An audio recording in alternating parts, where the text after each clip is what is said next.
Ini adalah kisah seorang wanita, seorang pengikut Yesus di zaman ketika para rasul mulai menyebarkan kabar sukacita ke seluruh tanah Yahudi dan sekitarnya. Ia bukan pemimpin besar, bukan pengkhotbah di depan umum, dan bukan juga penyembuh dengan tangan ajaib. Namun hidupnya adalah benang-benang kasih yang dijahitkan ke dalam luka-luka kaum yang terabaikan, kepada para janda yang ditinggalkan, kepada mereka yang dianggap beban masyarakat. Ia memberikan waktunya, tenaganya, bahkan dirinya sendiri. Bagi dunia, ia mungkin tak dikenal. Tapi bagi komunitasnya, ia adalah terang kecil yang menyala setia. Namanya adalah Tabitha. Dalam bahasa Aram berarti rusa betina, lambang keanggunan, kepekaan, dan kelincahan. Dalam bahasa Yunani, ia dikenal sebagai Dorcas, yang memiliki arti yang sama, sehingga memberi kesan akan keindahan yang tenang namun kuat. Ia tinggal di kota Yope, sebuah pelabuhan penting di tepi Laut Tengah, wilayah yang menjadi penghubung budaya Yahudi dan Helenistik. Kota ini dikenal sibuk karena menjadi pusat perdagangan. Namun demikian, di sisi lain, kota ini juga menyimpan kemiskinan di sudut-sudutnya. Tidak disebutkan secara eksplisit apakah Tabitha seorang janda atau lajang. Namun dalam narasi Alkitab disebutkan bahwa ia hidup sendiri, mandiri, dan sangat dekat dengan para janda.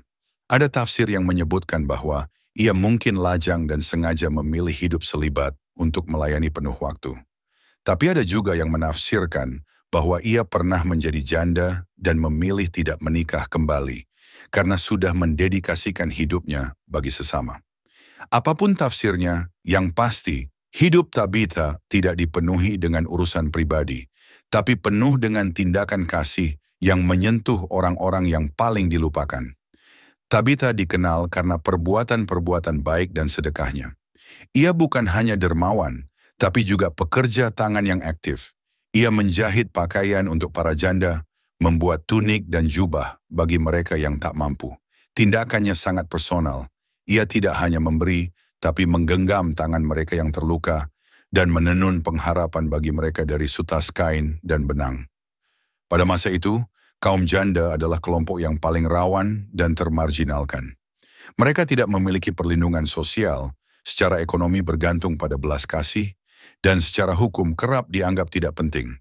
Tetapi Tabitha membalikkan realitas itu. Ia menjadi pelindung dan penghibur bagi mereka, bahkan tanpa jabatan atau gelar resmi. Namun suatu hari, tubuhnya jatuh sakit dan ia meninggal. Komunitas di Yope berduka mendalam. Para janda menangis bukan karena kehilangan bantuan materi, tapi karena kehilangan sosok yang mencintai mereka tanpa pamrih. Mayatnya dibaringkan di ruang atas, dan para murid segera memanggil Petrus, yang saat itu ada di Lida. Petrus datang, melihat semua air mata dan pakaian-pakaian yang pernah dijahitnya, dan berlutut dalam doa. Ia memanggil nama wanita itu dan berkata, "Tabitha, bangkitlah." Mata itu terbuka, nafas itu kembali, wanita itu hidup kembali, dan kota Yope kembali bersukacita. Dari kisah Tabitha ini, kita belajar bahwa kasih Kristus tidak selalu bersuara besar, tapi bisa hadir lewat tangan yang menjahit, kaki yang melangkah ke rumah janda, dan hati yang penuh belas kasih. Tabitha adalah sosok sederhana, tapi hidupnya menjadi bukti bahwa memberi diri bagi mereka yang dianggap kecil adalah wujud paling nyata dari Injil itu sendiri. Hidup Tabitha adalah seruan bagi setiap kita untuk tidak menunggu mimbar, jabatan, atau pengakuan untuk mulai melayani.